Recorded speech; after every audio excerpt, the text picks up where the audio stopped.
Bonjour et merci de nous rejoindre pour ce débat doc consacré à la question du genre, naître fille et se sentir garçon ou l'inverse, comment vivre dans un corps que l'on refuse et quelle place la société donne-t-elle à cette minorité qui dérange. Discrimination, violence, insultes, les personnes transgenres ont souvent bien du mal à affirmer ce droit à la différence. Comment s'aperçoit-on de ce trouble de l'identité? En est-on sûr? Comment le vivre au quotidien? On va en parler avec mes invités dans un instant, juste après ce film de 10 minutes, écrit et réalisé par les élèves et leurs professeurs du lycée Pape Clément de Pessac, un film qui est aussi un très beau plaidoyer pour le droit à la différence et à la diversité.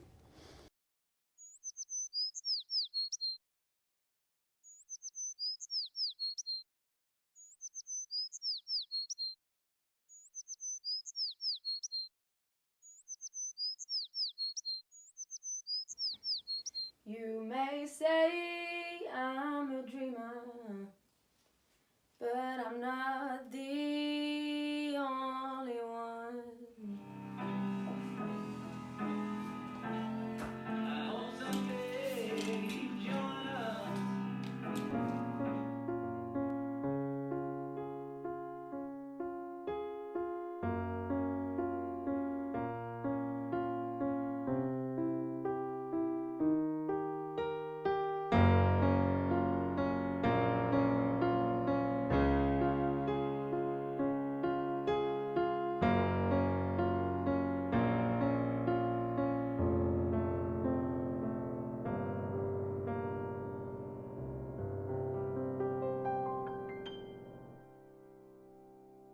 Garde-moi, ne suis-je pas belle malgré mes séquelles? Regarde-moi, je suis debout, bravant les tempêtes. Regarde-moi, vois mes ailes battre dans mon dos. Regarde-moi,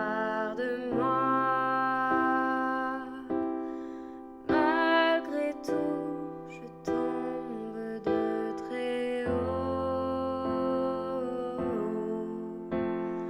Admirons combat, la chenille s'envolera.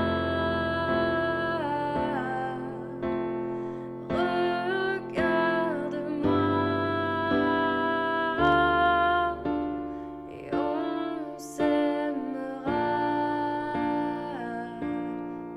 At the first sight, I knew you were just like me. At the first sight, I saw you saw through your troubled eyes.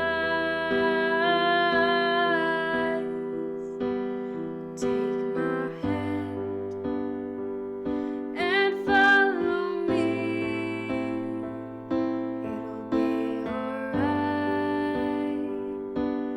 Trust me. We are all nation and we'll love you. Quand je marche sur les routes le soir, je sais que certains tenteront de me faire du mal. Mais je sens un soleil en moi grand, immense, et rien ne peut m'atteindre. Je suis la beauté, je suis la fougue, je suis le courage d'être soi. Je suis l'universalité, je suis vous, je suis moi. Non, jamais je ne pourrais m'arrêter de danser. Non, jamais je ne pourrais vivre comme ça.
Sometimes you feel small, too small. Somebody shows you that you're not small, that you are great. Then one day, you open doors. When you open doors, you discover people in their reality. You discover their dreams. You discover their music. You discover their face. You discover the way they dance, the way they move, the way they sing to the world.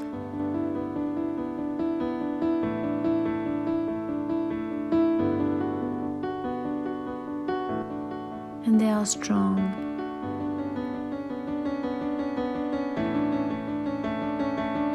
They are beautiful people.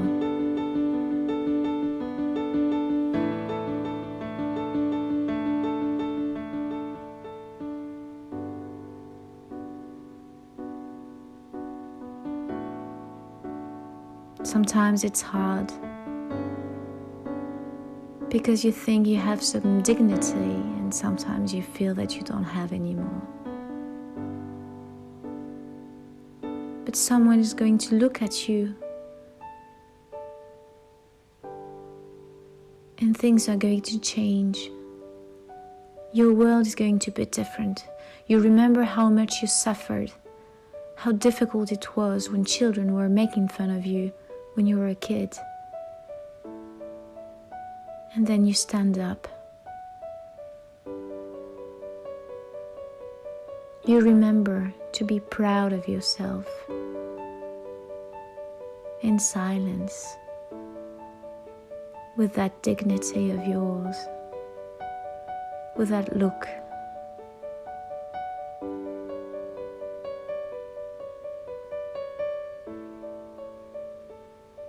And you remember you are eternal. First sight, I knew you were just like me. At the first sight, I saw you something your troubled eyes. Take my hand and follow me. It'll be alright. Trust me. We are all nation, and we'll love you, and we'll love you.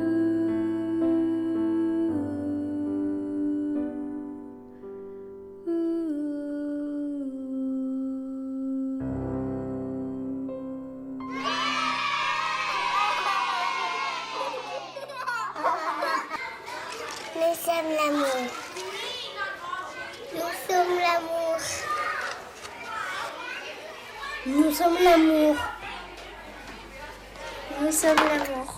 You may say I'm a dreamer. You may say but I'm not the only one. But I'm not the only one. I hope someday you will join us. I hope someday you will join us. And the world will be as one.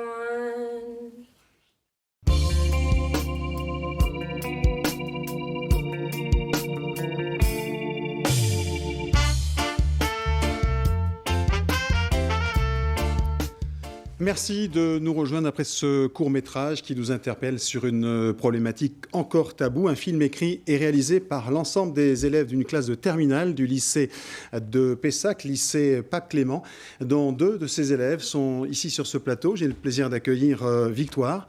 Bonjour Victoire, vous êtes née garçon et vous êtes devenue fille, vous êtes en conversion, vous en parlerez.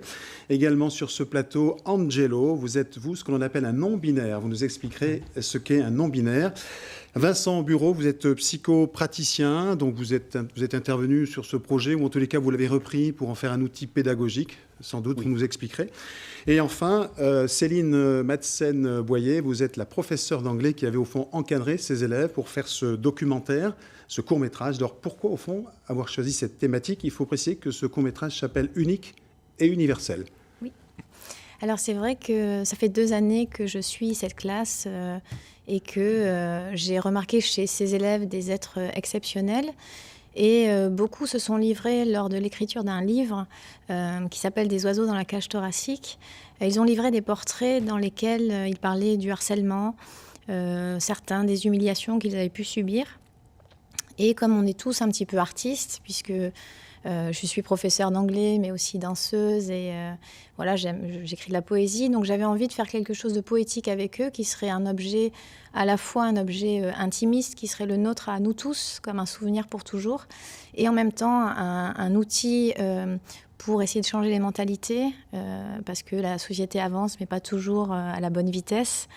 Et donc est venue l'envie de faire ce clip. Alors, unique, universel, c'est l'idée d'être à la fois unique. Chacun a son portrait, son parcours, sa trajectoire, ses souffrances, ses victoires. Mais aussi universel, c'est-à-dire que nous sommes tous les mêmes, exactement les mêmes. Et je ne voulais pas, dans ce court-métrage, qu'on puisse avoir une pancarte qui aurait pu dire « Je suis noire, je suis gay », mais au contraire, je suis le courage, je suis l'amour, je suis l'empathie. Et en faisant ce court-métrage, j'ai eu la sensation qu'on pouvait faire passer un message de tolérance, de fraternité. Et m'est venue cette envie de les filmer. Donc j'ai fait ce clip, c'est vrai, de façon... D'accord, donc tout le monde, évidemment, tous les élèves ont participé à ce clip. Alors Victoire, je vais vous poser la première question, puisque vous êtes une fille aujourd'hui. Comment, au fond, vous avez choisi d'assumer cette transformation? Quand est-ce que cette idée vous est venue, au fond? Ça s'est déclenché comment? En fait, c'est un peu comme si je l'avais toujours su, puisque déjà, enfant, sans avoir conscience de ce qu'était la transidentité, je mettais les chaussures de ma maman, ses bijoux, enfin, je me déguisais en quelque sorte, mais c'est, au fond, en fait, c'était pas un déguisement, c'est comment je me ressentais. Lors de mes années primaires, j'ai subi... primaire, collège, j'ai subi du harcèlement. Et du coup, je me renfermais sur moi-même. On me disait que j'étais un garçon, donc j'étais un garçon. Et je me questionnais pas.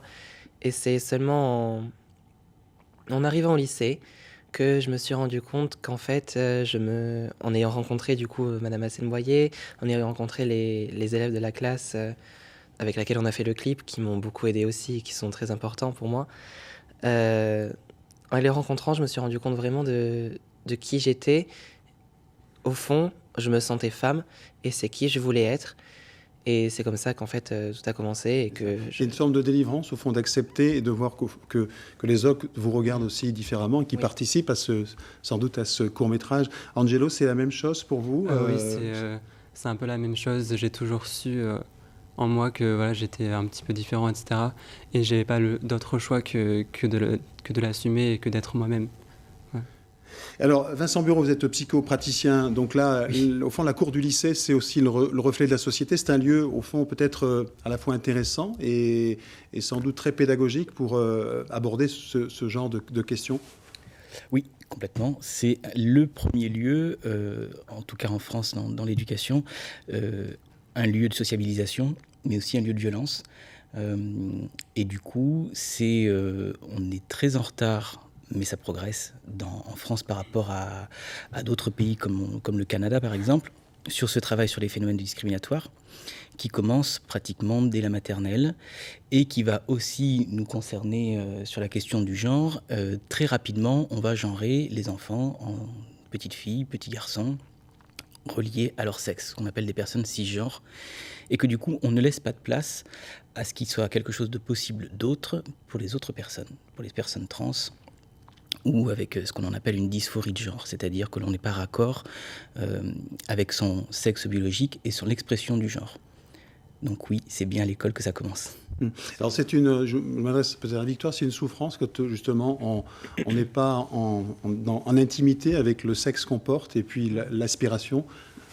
Oui, c'est une souffrance parce que même encore aujourd'hui, quand on se fait appeler d'une manière qui, du coup, ne nous correspond pas, quand on utilise quelque chose qu'on appelle, quand on est trans, on appelle ça un dead name. C'est notre nom de naissance, celui que, par exemple, moi, c'était un nom masculin, que je fais tout pour essayer de changer, que personne ne m'appelle de cette manière. C'est une souffrance quand on nous appelle comme ça, parce que ça nous rappelle, du coup, qui on était au fond, la personne qu'on était, que la société voulait qu'on soit, mais qu'on n'était pas, et qu'on essaye tant bien que mal de changer, en fait. Angelo, vous ne vous reconnaissez pas dans le système binaire, c'est-à-dire homme-femme, c'est votre cas. Oui. Alors expliquez-moi comment vous le vivez, ça, Mais en fait, au quotidien. comme l'a très bien dit Vincent, la société essaye de nous genrer dans 2 catégories, donc garçon-fille, et dès qu'on ne se sent pas ni garçon ni fille, on est exclu ou rejeté. Et c'est pour ça qu'à l'école, ça commence très tôt. Et c'est pour ça que l'école, c'est un lieu, pour moi, c'est très dur parce qu'on essaie de nous mettre dans des cases, de nous faire rentrer dans un moule de force, de nous standardiser, etc. Et ça ne laisse pas de place à cette différence d'être autre chose que juste fille ou garçon. Voilà. Ouais. Là, on va poser la question à Céline. Au fond, le rôle de l'éducation nationale est capital dans cette affaire. Est-ce que vous diriez qu'au fond, l'éducation nationale, sur ces questions-là, est à la fois en retard ou quasiment absente ? Alors, c'est vrai que quand on fait une démarche comme la mienne, qui est une démarche qu'on peut considérer comme presque hors de l'éducation nationale, puisqu'on a fait ça sur notre temps personnel à tous. Mais vous aviez demandé une autorisation de l'éducation nationale ? Non, pas du tout. Pas D'accord. du tout. J'ai demandé des autorisations parentales parce que la plupart des élèves sont mineurs. Mais c'est vrai qu'il y a eu un projet d'établissement qui a été mis en place par notre adjointe, Madame Castillo, et elle voulait qu'il y ait un projet d'établissement qui soit une lutte contre les discriminations en tout genre. Donc voilà, c'était important de le signaler parce qu'on connaît le racisme, on connaît d'autres formes de discrimination, mais c'est vrai que la transphobie ou l'homophobie sont hélas des humiliations permanentes et peut-être moins connues. Donc quand on a fait ce clip, je le faisais en tant qu'enseignante, mais aussi en tant qu'être humain tout simplement. Et dans l'éducation nationale, ce qui est complexe, c'est accueillir quelque chose de nouveau pour beaucoup d'enseignants. Il y a une directive ministérielle qui s'appelle « Ça suffit » et qui est une lutte contre la transphobie et l'homophobie. Donc on sent qu'il y a une prise de conscience importante en haut lieu aussi. Mais dans les faits, dans la vie d'un lycée, ce n'est pas simple avec les autres élèves, avec certains enseignants qui pourraient ne pas comprendre finalement la dysphorie et discriminer parfois de façon maladroite et non intentionnelle. Voilà, donc c'est un parcours qui sera long, mais qui débute. Et je pense que les pionniers sont des personnes courageuses. Comme vous. Vincent Bureau, justement, le rôle de l'enseignant il est capital. Hein, là, on voit bien, parce qu'elle est au cœur d'un dispositif, et dans un environnement où il y a évidemment des enfants. Il est donc important que les enseignants se prennent en charge cette question-là. Est-ce qu'ils sont suffisamment formés ? Alors, je vais juste revenir un peu sur la genèse. Ça fait à peu près 11 ans que je travaille pour une association en France qui s'appelle Contact Aquitaine, qui a pour but de travailler sur les phénomènes discriminatoires liés aux LGBT-phobies, lesbiennes, gays, bi, trans. Et nous avons un agrément du ministère de l'Éducation nationale, donc un agrément ministériel. Il y a toujours eu effectivement des circulaires depuis toutes ces années que je travaille dans cette chose-là. De mon expérience, ce que je peux dire, c'est que s'il n'y a pas un parti pris de l'établissement, ça ne marche pas. Nos interventions, puisqu'il y a quand même à faire attention à ce que ça ne soit pas non plus du prosélytisme, hein, c'est que tout le monde puisse être entendu là où les personnes, les enfants sont. Si ce n'est pas soutenu et accompagné, parce que nous c'est un peu one shot, c'est sur 2 heures pendant une fois dans l'année, il faut qu'il y ait des relais. Et les relais, on les trouve soit effectivement auprès des infirmières, soit auprès des CPE, soit auprès des adjointes ou des adjoints, et aussi auprès des professeurs. Mais je me rappelle quand j'ai commencé il y a 11 ans, c'était aussi très compliqué pour les enseignants, parce que parfois certains enseignants étaient concernés par ces questions-là, ou bien la question de l'intime, parce qu'à chaque fois on parle de choses qui sont intimes, on n'est pas dans des sphères professionnelles, et c'est comment est-ce que l'on s'exprime en tant qu'être humain, l'expression de soi dans le monde, ce n'est pas simple. Et du coup, ça a été vraiment une certaine lenteur pour qu'on puisse dépasser et se dire, voilà, comment est-ce que je peux accompagner aussi, comme le travail qu'a fait Céline. Il y a d'autres exemples qui se font. C'est un peu encore one touch, c'est encore un petit peu par-ci, par-là. Il y a des formations qui sont faites. J'ai des collègues sociologues sur Bordeaux qui travaillent aussi avec la chargée de mission Sandra Barrère au rectorat et qui forment petit à petit, je vois les CPE dans des lieux un peu éloignés comme à Montendre, comme à Saint-Égulin, comme à Saint-Yvan-de-Soudiac, dans ces établissements un peu éloignés, qui ont la formation. Donc oui, c'est primordial. Victoire, comment elle se traduit, cette transphobie, dans votre lycée, au quotidien? Comment ça se passe? Vous avez des réflexions?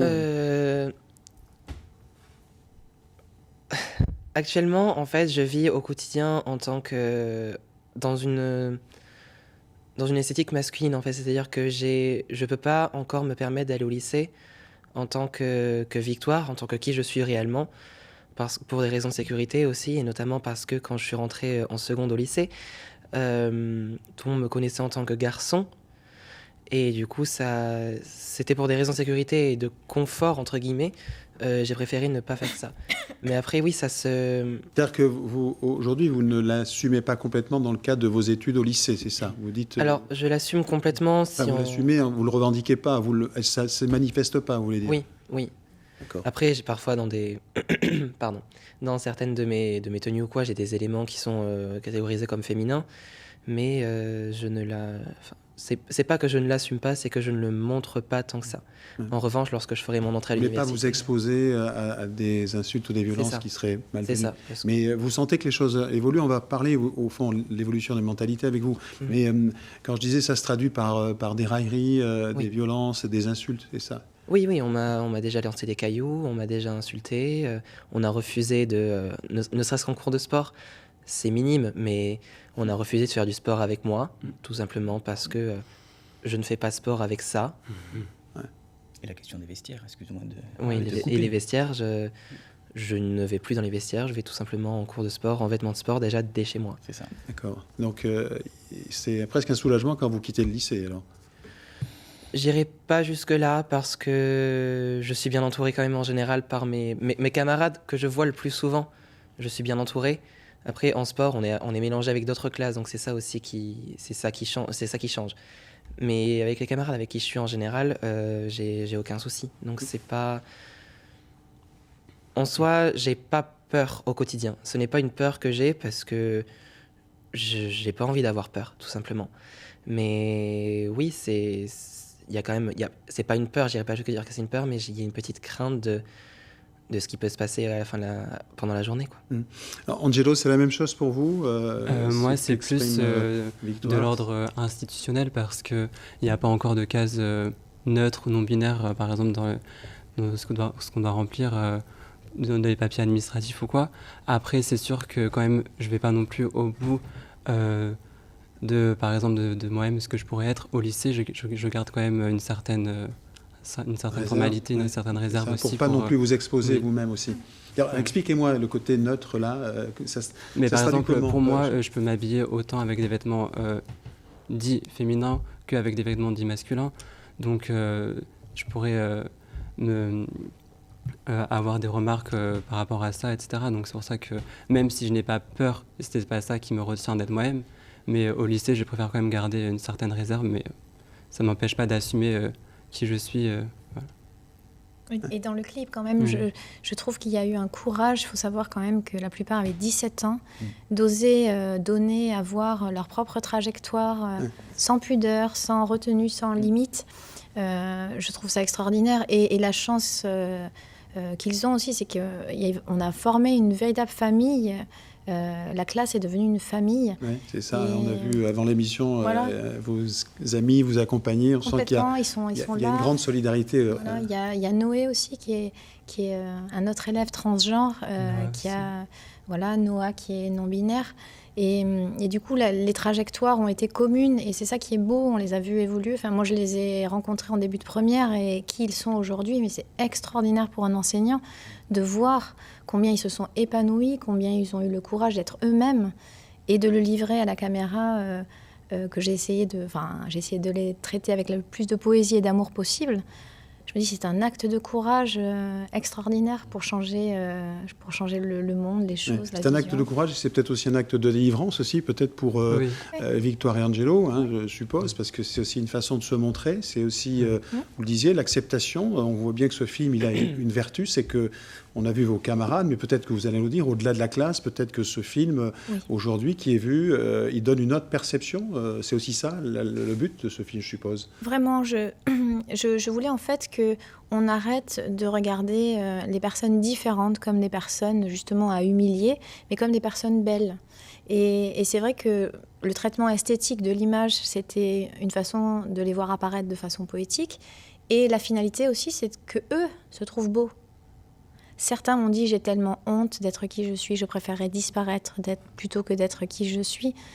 Et un jour, de voir cet élève se relever, après des scarifications, après des tentatives de suicide, se relever et se dire, je suis là et je suis moi-même, et j'ose montrer qui je suis de façon éternelle. Un film, c'est quelque chose qui reste, à jamais ils auront 17 ans.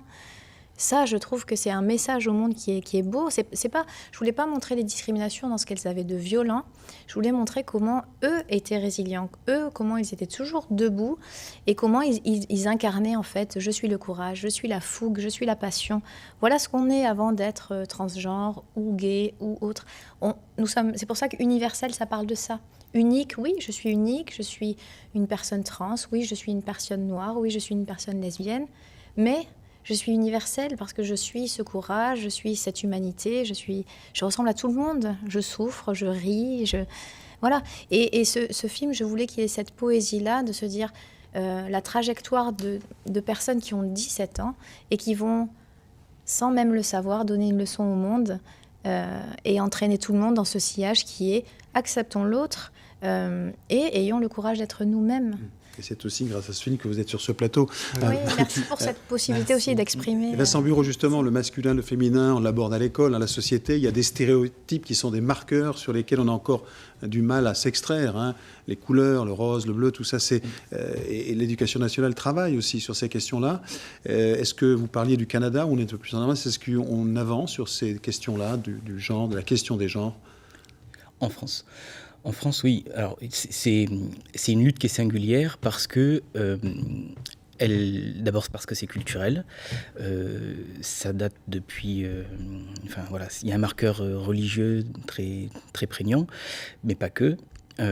Et parce qu'on est dans un modèle patriarcal, hétéronormé. Alors ça fait toujours peur quand on parle de ça. Il n'empêche que c'est un principe de réalité, que c'est comme ça que l'on fabrique, parce que c'est une fabrique, Simone de Beauvoir l'a très bien exprimé, des petites filles et des petits garçons. Parce qu'on reconnaît à la naissance, on ne dit jamais « Oh, la jolie petite femelle, c'est toujours la jolie petite fille », c'est-à-dire que ça y est, là on lui a mis un marqueur dès le départ, pareil pour un petit garçon. Et ces enfants vont recevoir ce que nous avons tous et toutes ici subi, des injonctions éducative, c'est-à-dire se conformer à ce que doit être un garçon, se conformer à ce que doit être une Vincent, vous êtes vous-même père, je suppose? Pas encore. Pas encore, bon. Donc, ou maman. Oui, donc, quand on parle de ces injonctions qui sont dédiées au sexe, hein, vous-même, vous y participez ou vous essayez justement de vous en extraire? Alors moi, on ne va pas dire qu'on essaie en tant que parent, on fait avec qui on est.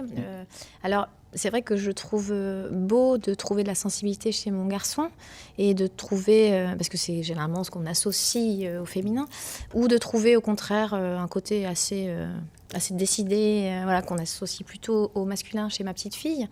Ce que je trouve joli aussi, c'est que quand on a tourné ce clip, ils ont rencontré Victoire, Noé, ils ont rencontré aussi des modèles qui ne sont pas des modèles qu'on peut côtoyer dans une vie voilà, dite normale. Et je pense que du coup, eux sont déjà dans la possibilité qu'on puisse aimer un garçon, si on est un garçon. Voilà, et je trouvais ça joli parce que je me suis dit, finalement, on éduque ces enfants, mais aussi par une forme d'exemplarité silencieuse. La façon dont on se comporte avec le monde, c'est ce qu'on donne aussi à ces enfants, en fait. Sans les habiller forcément en rose ou en bleu, enfin, de façon hyper stéréotypée, manichéenne, mais c'est ce qu'on donne en silence. C'est si on a une tolérance, une fraternité, un œil bienveillant sur l'autre, c'est quelque chose qu'on donne à ses enfants. C'est ça. Victor, on parle du rôle des parents. Vous-même, vos parents, comment ils vous ont accompagné? Ils m'acceptent entièrement pour qui je suis. Ils me soutiennent. Ils sont heureux de voir quand il y a des démarches qui sont faites et qui vont de l'avant. Ils vont de l'avant aussi. Ils sont contents. C'est sûr, ça a été difficile pour eux et ça l'est toujours un peu encore parce que c'est un peu comme un deuil en soi. Quand on change de genre, quand on change en fait vraiment en soi, c'est un peu un deuil parce que c'est faire le deuil de son petit garçon pour avoir une petite fille ou de sa petite fille pour avoir un petit garçon. Et du coup, pour eux, c'est un petit peu dur et chose qui peut totalement se comprendre. Mais ils font des efforts au quotidien pour accepter ça, que je me sente bien et qu'eux aussi se sentent bien. Angelo, c'est un peu la même question que je vais vous poser. Chez vous, dans votre famille, vos parents, ils le vivent comment? Ils vous accompagnent, ils vous soutiennent Mais il y a des choses qu'ils ne comprennent pas forcément. J'essaye de les aider à évoluer par rapport à tout ça, tout ce sujet. La communauté LGBT en général et tout, ils posent des questions et j'essaye de les faire évoluer. Ils ont vu le film, vos parents? Oui. Ouais. Et donc, ils l'ont trouvé plutôt bien? Ils ont beaucoup aimé. Il y a beaucoup de parents qui ont pleuré, qui ont été très émus de voir tous ces adolescents déjà former une famille, de voir tous ces adolescents si beaux et d'incarner des valeurs nobles. Voilà, on est dans une société quand même, on ne va pas se mentir, qui parfois perd des valeurs de fraternité de façon évidente. Donc de voir que la nouvelle génération est porteuse de cette envie d'accueillir l'autre tel qu'il est. Et je trouve ça assez merveilleux et plein d'espoir. On a tendance à dire, et c'est vrai que je lutte contre ça, que la nouvelle génération est toujours sur son téléphone portable, est toujours ne s'intéresse pas au monde extérieur. C'est faux, ils sont d'une générosité folle. Quand on fait des actions caritatives, humanitaires et autres, ils sont toujours là. Donc on sent que cette nouvelle génération est porteuse quand même de valeurs qu'on attend, c'est ces valeurs de liberté, d'égalité et de fraternité. C'est pour ça que ces valeurs sont dans le clip, c'est les valeurs qui constituent qui nous sommes. Et ces valeurs-là, ils les portent, je trouve, humblement et en même temps grandement. Donc je trouve que c'est, en tant qu'enseignante et toujours être humain, je trouve que c'est merveilleux. Vincent Bureau, Céline disait tout à l'heure, il faut être courageux pour aborder ces questions et les revendiquer, les assumer. Et là, je pense évidemment à Victoire et Angelo qui sont sur ce plateau. Est-ce qu'il faut être aidé? Vous êtes psychopraticien. Est-ce qu'il faut absolument une aide psychologique? Il faut être aidé de l'extérieur? C'est obligatoire? Alors, il y a le protocole dans la situation de changement d'identité. En fonction, il y a certains, on va peut-être pas l'étendre ici parce que c'est un peu long. Donc là, il y a une structure qui existe, des structures en France. Il peut y avoir des parcours privés. Après, aujourd'hui, j'accompagne des enfants et des parents. Donc des enfants trans et des parents qui ont des enfants trans. C'est vraiment la situation qu'évoquait Céline tout à l'heure, c'est-à-dire quelle est la capacité de résilience. Et parce que c'est un réel choc, il y a des mécanismes très archaïques qui sont à l'œuvre. Je me permets de parler d'une patiente que j'ai eue hier et en lui demandant l'autorisation. À 45 ans, son fils est devenu une femme. Et du coup, quelle est cette situation qu'elle doit gérer en tant que de deuil, d'avoir toujours vécu avec un fils, et qui du coup voit aussi cette transition qui se fait. Et c'est pas la même chose à l'âge de Victoire qu'à l'âge de 40 ans. Hein. Les marqueurs sexuels secondaires sont pas les mêmes. Et oui, c'est très compliqué, clairement très compliqué. En revanche, voilà, je suis pas du tout pour tout psychologiser. Il y a des choses qui peuvent se faire naturellement, et plus effectivement il y aura, plus on laissera tranquille ces personnes, et toutes les personnes d'ailleurs, qui sont a priori dites différentes. Hein. La différence, qu'est-ce que ça crée? C'est juste de la peur, une phobie, donc une peur irraisonnée. Elles pourront vivre tranquillement. C'est votre... Oui. Non, c'est votre cas, Angelo, vous n'êtes pas suivi? En fait, je pense, non, je ne suis pas suivi. D'accord. Non. Mais je pense que si ce sujet, la non-binarité, ou juste de moins caser les filles et les garçons dans des cases, était sensibilisé dès le plus jeune âge, dès la plus jeune éducation, etc., je pense que ça serait moins vu comme une différence ou moins vu comme quelque chose de bizarre voilà, si les gens étaient au courant tout simplement, et bien, ce serait plus facile. On sait, par exemple, moi j'ai mon meilleur ami qui enseigne au lycée français de San Francisco. Et si en maternelle ou en primaire, un enfant veut changer de prénom, c'est possible. On sent qu'aux États-Unis, il y a une ouverture dans beaucoup d'établissements qui est assez révolutionnaire par rapport à ce qui se passe en France. Nous, petit à petit, ça avance aussi. On peut changer le prénom de certains élèves en cours si jamais les parents font une lettre officielle. Donc on sent quand même que les choses avancent, mais on se rend compte dans d'autres pays qu'il y a par exemple les WC, il y a WC féminin, masculin et neutre. Donc on peut aller aussi dans des WC neutres. Ou sur des cartes d'identité, il peut y avoir aussi le choix d'être neutre. Voilà, donc nous, on en est loin. Qu'importe, chaque pays avance comme il peut. Mais c'est vrai que c'est quand même de bon augure, parce que les avancées sociétales, elles finissent par arriver progressivement aussi. Voilà, et puis, de toute façon, qu'on lutte contre ou qu'on l'accompagne, cette avancée sociétale est en route. C'est ça. Vos victoires, cette inertie dont parlait Céline, vous la vivez chaque jour, mais je voulais vous demander simplement, puisque vous êtes en phase de conversion, au fond, vous êtes suivi médicalement, vous avez choisi d'aller au bout d'une procédure. Oui. Pour avoir accès à tout ce qui est hormones qui nous aideront qui aident à changer la voix, pardon, pas la voix, pas du tout, qui aident à changer les caractéristiques physiques, etc. Il faut avoir un parcours suivi par un psychiatre. Et c'est un parcours qui est obligatoire. On ne peut pas avoir accès à des hormones si on n'est pas suivi Ce qui est votre cas Oui, c'est mon cas actuellement. Je suis suivi par une psychiatre et par un endocrinologue. Et c'est seulement après 1 an de suivi psychologique que l'on pourra avoir accès aux hormones, par exemple. D'accord. Donc ça, c'est un médecin qui valide, ou un psychiatre, d'accord, donc il y a une autorité là qui valide. Qui valide. D'accord. Et qui voit... 1 an, c'est le minimum. Après, ça peut être 1 an, 6 mois, 2 ans, 3 ans, en fonction de ce que la personne pense, ce que le psychiatre pense. Ce qui est votre cas, donc Victoire, aujourd'hui, vous êtes en phase, là, vous avez déjà commencé votre traitement, prescription Le traitement hormonal, je devrais le commencer normalement le 13 juin. D'accord, c'est très bientôt. Voilà. D'accord. Alors vous, Angelo, il n'y a pas de traitement particulier? Non, mais je ne souhaite pas changer de corps, donc non, il n'y a pas de traitement particulier. D'accord. Bon. Est-ce que vous diriez que vos camarades qui ont tourné ce court-métrage avec vous, d'abord on voit bien qu'ils vous ont supporté, on voit bien qu'il y a un esprit de corps, est-ce qu'ils ont découvert des choses qui leur échappaient complètement et vous sentez qu'au fond, ce film aura appris beaucoup? Personnellement, je dirais que oui, il y a plein de sujets qui ont été ouverts à la discussion et au débat. Et pas forcément eux d'ailleurs, parce que j'avais des amis aussi qui étaient en dehors de ce clip, qui ont beaucoup appris en côtoyant des personnes de la communauté LGBT qu'ils ne connaissaient pas avant. Et du coup, ça aide à ouvrir les esprits, je pense, oui, quand même. Oui, parce qu'on souffre quoi de marginalité là, dans ce milieu-là, comme dans des milieux où on est un peu minoritaire, c'est ça qui est plus difficile. Oui. Ouais. Et là, c'est vrai que de se retrouver dans un contexte où ils sont tous soutenus oui, et puis là, on ouvre, et protégés un peu. Puis le film, ça a une vertu, c'est que ça ouvre, ça casse les cloisons. Ça ouvre, c'est aussi ça la vertu. Alors, il y a un paradoxe. D'autant plus qu'il y a des passages en français, des passages en anglais, donc ça s'ouvre au monde plus généralement.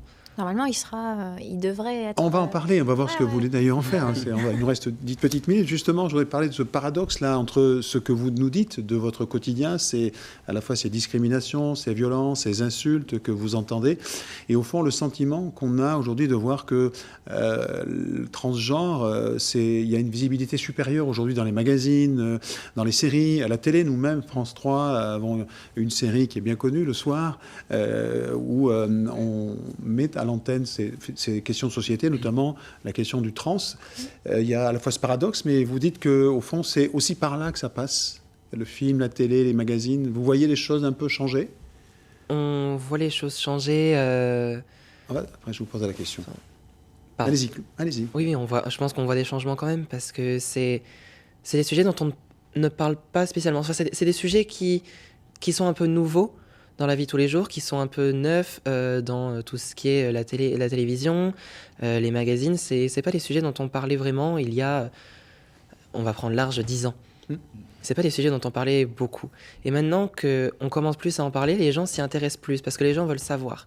Et c'est pour ça aussi qu'on a fait un clip, parce que c'est quelque chose de plus universel, de plus grand, de plus général. Et du coup, ça peut ouvrir à des questions, ça peut pousser les gens à penser, à réfléchir sur ce que c'est vraiment. Et oui, Vincent Bureau, justement, on évoquait la télévision.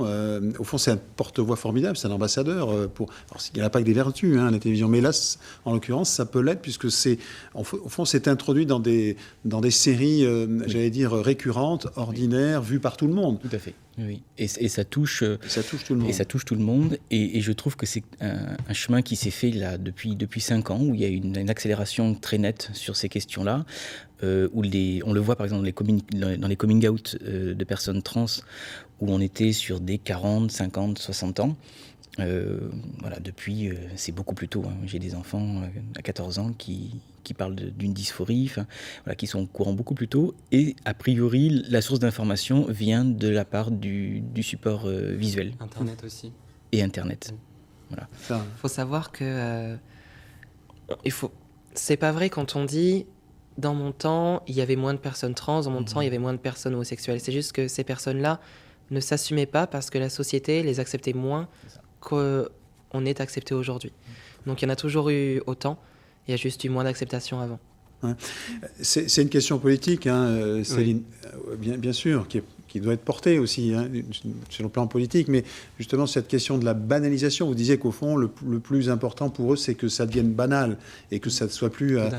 donc la banalité ça passe aussi par l'expression quotidienne, par la télévision, les séries, les magazines, c'est aussi des supports essentiels, j'imagine. Oui, c'est pour ça que on a eu cette idée du livre, tout d'abord, des oiseaux dans la cage thoracique, où chacun, de façon anonyme, écrivait son portrait et livrait, justement. Et on s'est dit quand même, le rapport à l'image dans cette génération est très fort. Donc, de créer, justement, des portraits à nouveau, mais filmés. C'est une élève qui a fait la musique et qui a fait le piano avec Angelo. Donc, c'est eux qui ont fait la bande-son.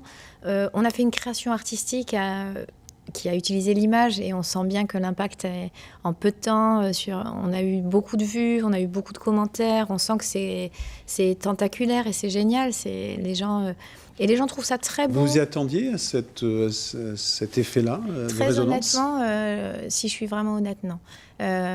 J'ai filmé ça avec mon portable. Très bien. Oui, avec mon téléphone portable. On ne dirait pas. Ouais. J'ai fait 70 heures en tout de travail dessus, mais seule. Donc quand on est devant son ordinateur à faire le montage, on n'a pas ce recul-là. Et la première fois qu'il a été exposé, il a été exposé en interne dans le lycée à des lycéens ou à des collègues, et les gens étaient en larmes, ou des élèves étaient debout. Et je me disais, c'était la première confrontation à un public, et c'était déjà une confrontation au-delà de nos espérances. Ça avait touché...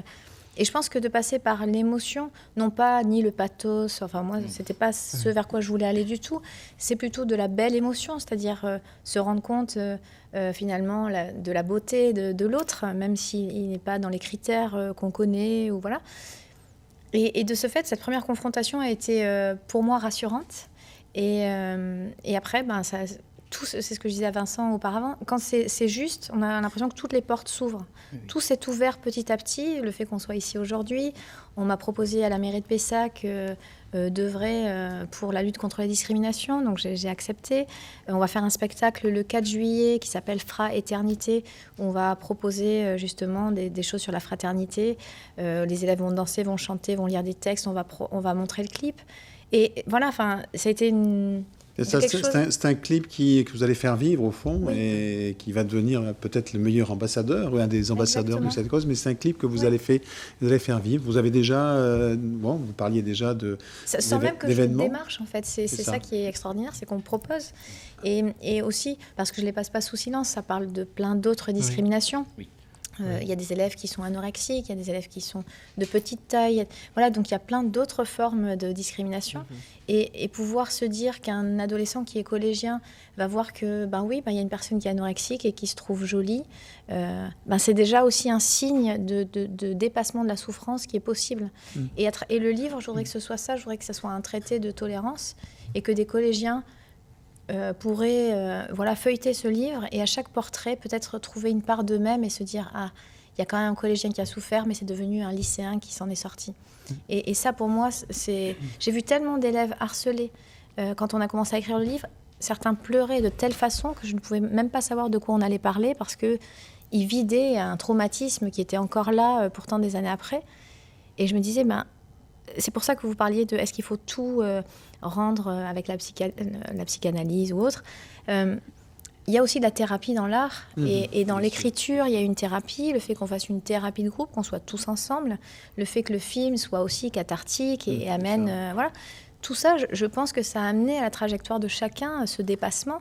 On en avait parlé mais dans mon histoire personnelle, comme j'ai été malade jeune, j'ai eu un cancer à 29 ans et j'ai trouvé la force de m'en sortir. Donc en moi existe aussi une force de résilience et je m'en suis sortie par la danse et l'écriture. Donc je savais que l'art pouvait aider à ce dépassement. Et quand j'ai proposé le clip, le court-métrage ou le livre, je savais que ces vertus thérapeutiques de l'expression de soi allaient aussi marcher. Et je vous assure que rencontrer des élèves en première qui sont amoindris, qui sont humiliés, qui ont une vision d'eux-mêmes qui est complètement piétinée, de les voir aujourd'hui sur un plateau de télévision, c'est extraordinaire, vraiment. Justement, Vincent, ce film, c'est un outil qui est devenu un outil, au fond, pédagogique aussi, dont vous vous servez? Alors, que je peux utiliser, que j'ai utilisé, oui, alors ça dépend des... j'adapte l'intervention à chaque classe, donc des fois il y a des films, des fois il n'y en a pas. Mais sinon, oui, bien sûr. Bien sûr. D'accord. Et alors, vous avez senti que ce film, il a un impact? Alors, pour le moment, j'ai pas assez de recul parce qu'il n'y a pas longtemps que je l'ai eu et que là, on est en fin de saison d'intervention du fait des examens, etc. Donc, on est moins sollicité pour intervenir, mais à la rentrée, renouvellement de l'expérience et oui, je pense que ça va être opératif. Alors, il nous reste presque 4 minutes. Victoire, c'est des questions que je voudrais vous poser à tous les deux. D'ailleurs, comment vous avez 18 ans? Oui. Vous allez passer votre bac cette année. On souhaite de l'avoir. Vous aussi, Angelo. On peut dire juste que Victoire, quand même, passé son bac, un oral très important juste avant l'émission. Juste avant l'émission, ce qu'il faut saluer, évidemment. Exactement. Donc, doublement merci, Victoire. Vous n'avez pas bâclé, j'espère. Non. Pour venir à l'émission. Très bien. Comment voyez-vous votre avenir, Victoire? Mon avenir scolaire Oui, non, pas scolaire, en tant que femme. J'ai pas vraiment d'idée. Et pas juste réfléchir. Heureuse. Je me vois je cherche juste à être entièrement moi-même, à être entourée des gens que j'aime. Oui, certes, avoir des enfants, quelqu'un dans ma vie et un emploi stable, mais comme tout le monde en soi. Parce qu'on est... À part le fait que oui, en tant que personne trans, je change d'identité. Je suis comme tout le monde et tout ce que je veux, c'est ce que tout le monde veut, Oui. c'est-à-dire une famille, Oui, des non, enfants. c'est très bien de le dire, hein, parce que ça va mieux en le disant. Donc, fonder une famille, c'est aussi quelque chose qui ne vous est pas étranger. On ne peut pas dire, voilà. Hein, on peut supposer parfois, quand on ne connaît pas, que finalement, vous êtes à côté de tout ça. Mais non, il y a des choses simples. On parlait de banaliser, au fond, ces choses-là. C'est la même chose pour vous, Angèle. J'imagine que votre avenir, aussi, vous voyez être pleinement moi-même, au-delà des limites, des limites sociales, des barrières de la société, et être heureux et continuer à créer des projets artistiques pour éveiller les personnes. Voilà. Pour faire évoluer les mentalités et pour continuer à grandir. Bon, Céline, vous pouvez dire que déjà, vous avez fait un film qui a marqué et qui va continuer, puisque ce film, il va sans doute avoir une vie. Il y aura une suite, il y aura un autre clip, peut-être sur d'autres thématiques, puisque finalement, vous voyez que ça marche. Ouais. Alors, je ne sais pas. C'est vrai que je me souviens, j'avais remporté un prix à 8 ans de lutte contre le racisme, donc ça doit être en moi depuis très, très, très longtemps, le sentiment d'injustice qui n'est pas possible. Donc, ce sujet, quand il est arrivé, était très important pour moi et j'avais en face de moi les élèves pour faire ce projet. Donc je ne peux pas savoir si j'aurai en face de moi des élèves qui m'inspireront quelque chose de différent et peut-être que oui, bien sûr. On a tendance tous à avoir une philosophie, c'est d'être dans l'instant présent et donc ce que je voudrais dire vraiment, c'est que il existe bien sûr ce rapport d'enseignants et d'élèves et que l'éducation nationale parfois veut maintenir une grande distance. Et je pense que moi, j'ai dépassé cette distance bien souvent. Mais j'ai eu la sensation humblement de sauver des trajectoires, de pouvoir être là pour pouvoir les redresser si c'était nécessaire ou autre. Et j'aimerais, c'est pour ça que je suis présente dans le clip. Je ne suis pas présente à titre personnel pour me glorifier. Je suis, pour moi, un peu la métaphore de l'école. Et quand j'accueille Naïcha, qui a été une élève qui a subi du harcèlement, je l'accueille dans mes bras et je lui donne le stylo. C'est ce que doit faire l'école, accueillir et donner la parole. Merci beaucoup sur cette belle phrase. Merci à tous les quatre. Je voudrais remercier en particulier Victoire et Angelo pour leur courage, leur sincérité et puis leur beauté intérieure. Je leur souhaite évidemment beaucoup de bonheur pour leur vie future. En tous les cas, merci à tous les quatre d'avoir participé à cette émission et longue vie à ce film qui s'intitule Unique et universel. Merci à tous les quatre. Merci. Merci.